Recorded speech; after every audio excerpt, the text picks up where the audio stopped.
خلق الانسان من نطفۃ فاذا هو خصیم مبین. وہ ایسا قادر ہے کہ جس نے ایک نطفے سے، ایک ذرے سے، ایک قطرے میں بھی لاکھوں جراثیم ہوتے ہیں. کوئی ایک جراثیمہ ماں کے پیٹ میں پرورش پانے لگتا ہے،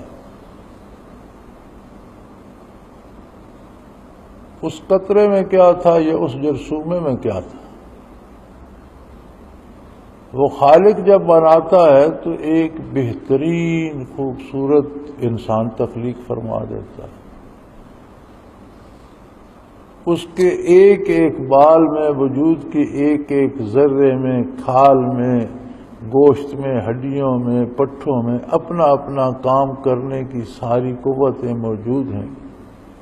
ایسا عجیب کمپیوٹر دے دیا دماغ کا اس کو کہ جس کی مثال دنیا میں مل ہی نہیں سکتی. کوئی انسان ایسا کمپیوٹر ایجاد نہیں کر سکتا.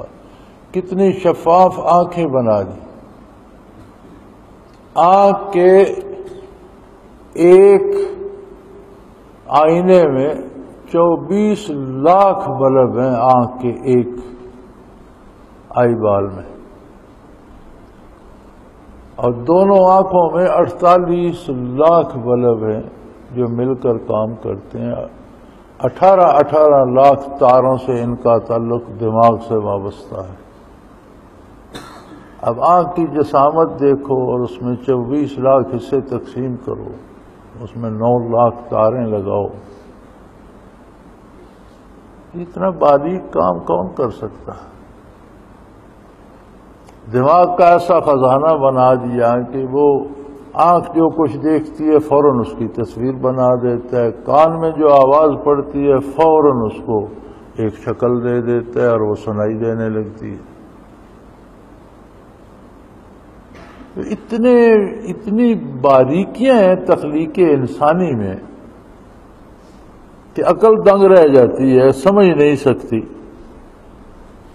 اور فرمایا پھر یہ انسان جس کو ایک نطفے سے میں نے ایک خوبصورت تنومند دانشور صاحب شعور انسان بنا دیا، اب انسان بننے کے بعد یہ میری ذات میں جھگڑے کرتا، یعنی یہ نہیں سوچتا کہ اس پر کتنا احسان ہے اللہ کا کہ اس نے اسے ایک قطرے سے انسان بنا دیا. کتنی خوبیاں اس میں رکھی، اس کے بال بال میں خوبیاں ہیں، اس کے وجود کے ذرے ذرے میں عجیب و غریب خوبیاں ہیں. اگر وہ ضائع کرتا ہے تو اپنی مرضی سے کرتا ہے، اللہ کی نافرمانی کرتا ہے، کفر اختیار کرتا ہے، تو وہ خوبیاں خامیاں بن جاتی ہیں، کمزوریاں بن جاتی ہیں، گمراہی کا سبب بن جاتی ہیں. اگر انہی کو اللہ پر ایمان لاتا ہے، اللہ کے نام سے، اس کے ذکر سے روشن کرتا ہے، تو وہ بھی وہی روشنی کے مینار بن جاتی ہیں. نہ صرف خود کامیاب ہوتا ہے انسان، کئی ہزار لاکھوں انسانوں دوسروں کے لیے بھی رہنمائی کا اور برکات تقسیم کرنے کا سبب بن جاتے ہیں. اب یہ فیصلہ تو انسان کا ہے، لیکن ہر انسان کو یہ سوچنا چاہیے کہ اس کی بنیاد کیا ہے. ایک قطرہ جس میں لاکھوں جرثومے ہوتے ہیں، کوئی ایک جرثومہ جو ہے اس کی تربیت ہوتی ہے، پھر اس کا وجود، اس کے کان، آنکھ، ناک. کبھی یہ نہیں ہوا کہ کان آنکھوں کی جگہ آ جائیں اور آنکھیں کانوں کی جگہ لگ جائیں. کبھی یہ نہیں ہوا کہ ناک نیچے لگ جائے، منہ اوپر ہو جائے. ہر انسان کو اپنے طور پر پوری طرح بنا سنوار کر پیدا فرمایا. ہر انسان کو احساسات عطا فرمایا، غمی خوشی کا ادراک عطا فرمایا، عقل و شعور عطا فرمایا. ہر کے سینے میں دل عطا فرمایا جو خزانہ ہے عجائبات قدرت کا.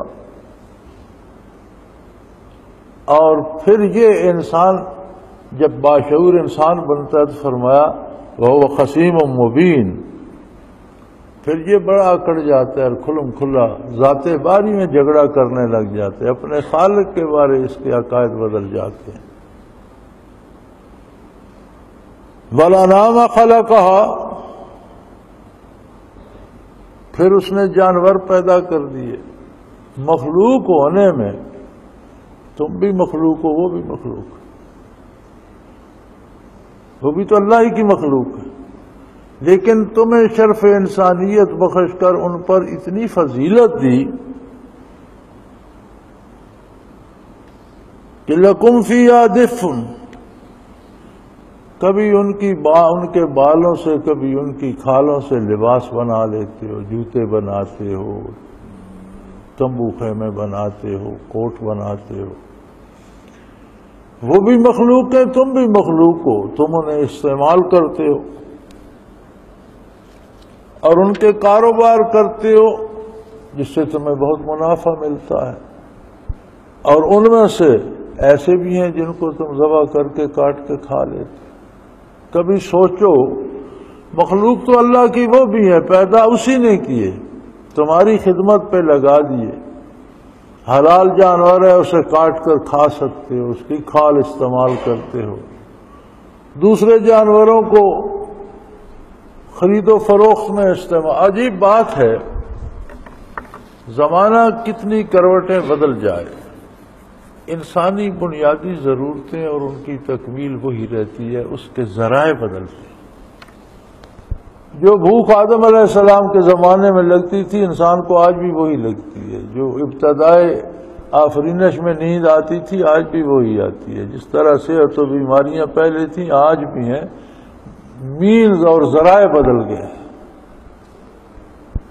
تو فرمایا تمہیں اس نے اتنی فضیلت بخشی کہ اپنے جیسی ہی مخلوق ہے، لیکن انہیں شرف انسانیت نہیں ملا، وہ حیوان ہے، لہذا تم انہیں استعمال کرتے ہو، خریدتے بیچتے ہو، منافع کماتے ہو، بعض کو ذبح کر کے کھا لیتے ہو، بعض کی کھال استعمال کرتے ہو، کسی کی اون اور بال استعمال کرتے ہو۔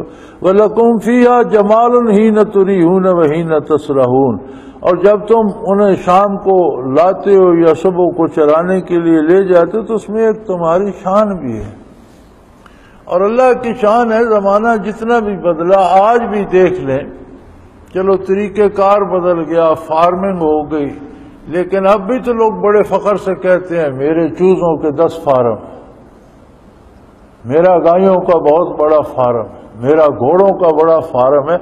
آج بھی بنیادی انسانی ضروریات میں فارمنگ شامل ہے۔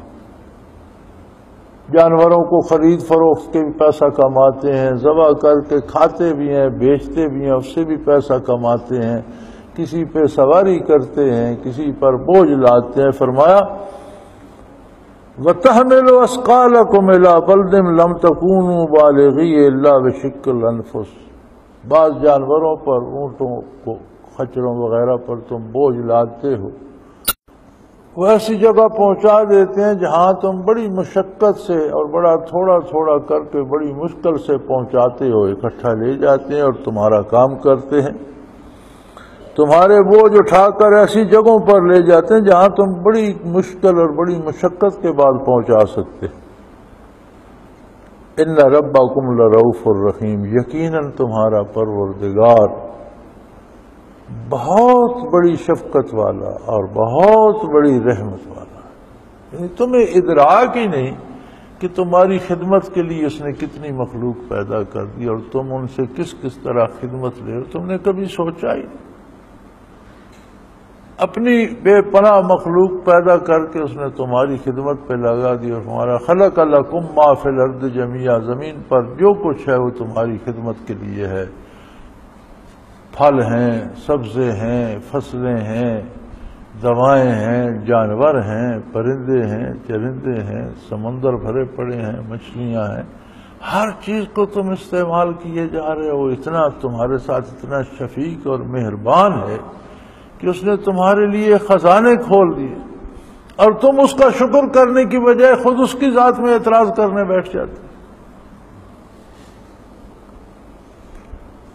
والخیل والبغال والحمیر لترکبوها وزینہ، گھوڑے پیدا کر دیے، خچر تخلیق فرمائے، گدھے پیدا کر دیے، ان پر تم سواریاں بھی کرتے ہو، کسی پر بوجھ لاتے ہو، اور سارے تمہاری شان بھی بڑھاتے ہیں۔